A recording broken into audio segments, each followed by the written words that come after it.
Hello, mga love shoutout, mga lalabs, mga vayots. Magandang tanghali sa inyo, no? Magandang hapon, Pilipinas, Luzon, Visayas, and Mindanao. Sa mga kapwa ko, Dabawenyo, Davao Region, sa buong Mindanao. Maying hapon or maying gabi. At sa kapwa ko din po, OFWs around the world. Hello, Miguel Love shoutout po sa inyong lahat. Kung bago lang din po kayo sa aking YouTube channel, huwag po kalimutan mag-subscribe, like, at share. So, yung topic natin ngayon, si VP Sara pumunta doon sa saan ba to, sa Buskalan, Kalinga, no, at nakipag-meet siya kay nakita sila ni Apo Wang-od, yung around 107 years old, pinakamatandang magbabatok ba yon, ang magtatato sa buong mundo na yata yon, si Apo Wang-od, no. So, talagang, tsaka nagbigay doon din ng tulong si BP Sara. So, personal siyang pumunta doon, mga lalabs, mga bayots. Hindi kagaya ni Bongbong Marcos na hindi niya kayang umapak sa mga lugar ng mahihirap. O, ang ginawa niya kay Apo Wang-od, ano yon? Pinasundo niya ng helicopter. Dinala sa Malacanang. So, si BP Sara, kaya mahal na mahal siya ng mga guro nung siya ay nagiging tawag dito, DepEd Secretary. Dahil pumupunta siya, which is hindi yan ginagawa ng mga DepEd Secretary yata nung mga nagdaan, mga administrasyon pa, na pumupunta sa mga lugar-lugar, sa mga lungsod para alamin kung ano yung mga problema ng mga eskwelahan, mga mag-aaral.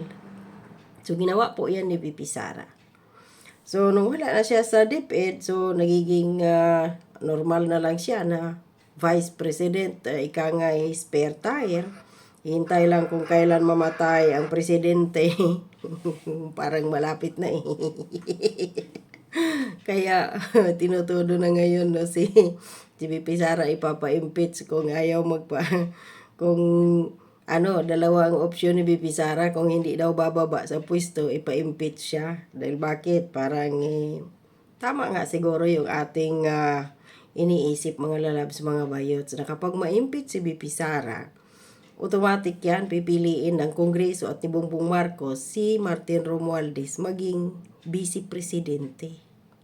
At kapag naging vice presidente na yan, si Martin Romualdez, baka mag-resign din yan si Bongbong Marcos pagka-presidente at sabihin niya na hindi na kaya dahil may sakit siya o talagang inotil siya. Ganyan yung kanilang laro. No? So, ngayon, ito, si VP Sara ay kahit walang billions of pesos na dala-dala kagaya ni Martin Romualdez na pumupunta sa isang lugar, nagdadala ng bilyones na pera ng taong bayan, at kinikredit na sa kanya. Kagaya doon sa Davao, pumunta siya doon kahit walang baha doon. Samantalang yung mga areas ng nabahaan, walang binigay na tulong. So, ngayon, pumunta siya sa Cavite. 2 araw siya doon at nadula si John Vic doon, di ba? Sa vlog ko kahapon. Kasi sinabi niya, may 1 billion pesos ang ipamimigay ang speaker sa Cavite, hindi pa kasali ang lagay sa kanya. So, ang tanong, magkano kaya? Mga 50, 100 million kaya ang lagay kay John Vic Remulla ni Martin Romualdez. Pira po natin yan, no?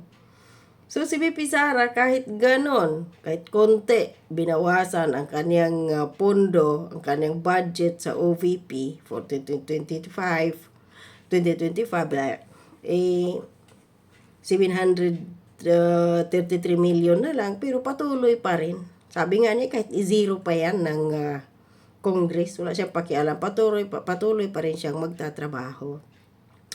So ito, pumunta siya doon sa Buskalan, Kalinga, at sumayaw siya ng traditional dance na hindi ito ginagawa ni Bongbong Marcos, lalo na si yung very New York na first lady na kung maglakad animoy penguin na nakunan. Hindi niya ito kaya. At saka ayaw din ni Liza Marcos ng tato dahil masasama daw yung mga may tato. Pero sila na walang tato, sobrang sama ng mga body at pagkatao, kawatan sa kaban ng bayan, loan beater, flood control. PhilHealth. At saka, yun, nagbinta ng 25 tons of golds na around 170 or 177 billion pesos ang halaga sa buwatan nila ng head ng Bangko Sentral. At ngayon ay magbibinta pa, mga lalabs, mga bayots. So, yun. Panoorin natin si VP Sara kung paano siya nag-enjoy doon no, sumayaw ng traditional dance. Ako bilang isang IP tribe ng taga Kaulo at Tausog, no, ay masaya ako, mga lalabs, mga bayot. So, si VP Sara talaga kahit saan, kahit sa tradisyon ng Muslim, tradisyon ng iba't ibang tribo, ng mga nitibo sa Pilipinas, ay kaya niyang, kayang-kaya niya talagang i-handle at dalhin, no, easy sa kanya. Ito yung kailangan nating pinuno ng Pilipinas. Hindi yung bangag at ngingiwi. Tapos ngayon may kandidato pa siya na si Abalos, isa pang mas ngiwi. Naku po. So panoorin po natin itong kanyang pagsayaw ni VP Sara na siya ay naka-sapatos. Tapos kinausap niya yung isa dito na sumayaw. Umalis siya at tinanggal ang kanyang sapatos. Sandali. Sana ba yun? Lagyan nga natin yung sound.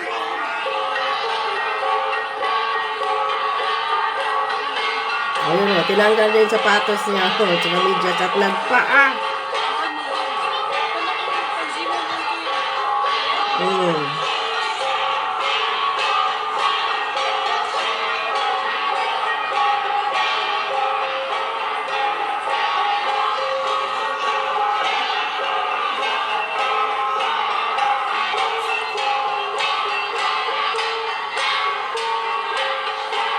In fairness, gusto ko din yung sayaw nila. Meron din kami, parang ganito sa nitibo, sa aming Tausog, hindi, taga Kaulo. Pangalay din naman sa Tausog eh. Ayun o, kinausap niya yung babae. Siguro sinabihan siya na magpaa. O yun, magpaa.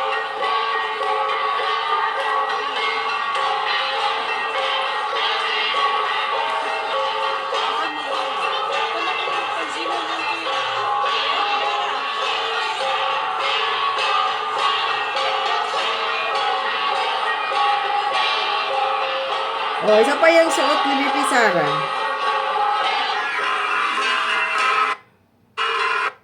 Isa pa yung suot ni VP Sara na tinatawag nilang bratinila. Bratinila ba yung nakapantalon lang, naka-t-shirt? Tapos yung sapatos ay Skechers. Wala siyang mamahaling rilong suot na kagaya ni ni Stella Kimbo at kung sino-sino pa dyan. Di po ba? Walang ganyan eh. O ano lang ang mga suot-suot niya dyan? Pantalon, t-shirt. So dito mo makikita yung kaibahan ng ibang mga kongresistang kawataan kumpara mo kay VP Sara. So sana ba yung nagsasalita siyang nakapaa? O ito, call na call pa siyang nakapaa pa. O, sa stage nagsasalita. Ang aking mga pagpapasalamat. Una po, ang pagpapasalamat ko sa ating mga kababayan dito po sa Buskalan sa inyong pagtanggap sa amin dito. Pasensya na hindi kami nagsasabi na darating kami pero ayaw namin na makaabala sa inyo. At nagpapasalamat pa rin kami sa programa na inihanda ninyo para mag-welcome sa amin dito. Kasama ko po ang mga empleyado. Surprise pa lang pagpunta nila doon. Kaya hindi nakapaghanda. Okay lang yun at least, no? Andiyan na naman tong... Ay, nako. Kung kailan ako nagre-record. So yun, surprise siyang pumunta doon, no? At ito pa.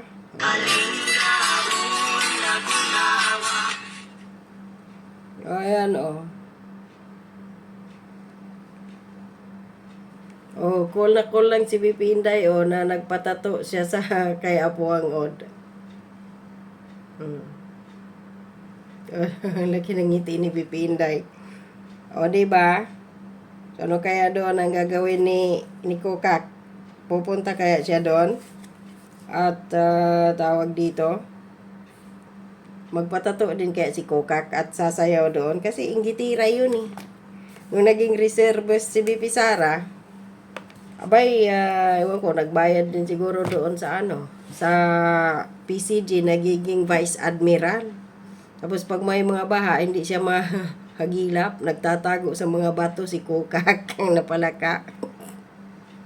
So dito mo makikita kung gaano talaga si BP Sara malapit sa mga mahihirap, hindi kagaya ni Bongbong Marcos. Nagkamali nga tayo, kaya never again na sa mga Marcos at sa kanyang mga senador na ini-endorse yung kakandidato. Kasabwat niya yan sa pagiging pambabalahura sa bansang Pilipinas at sa mga Pilipino. Maraming salamat.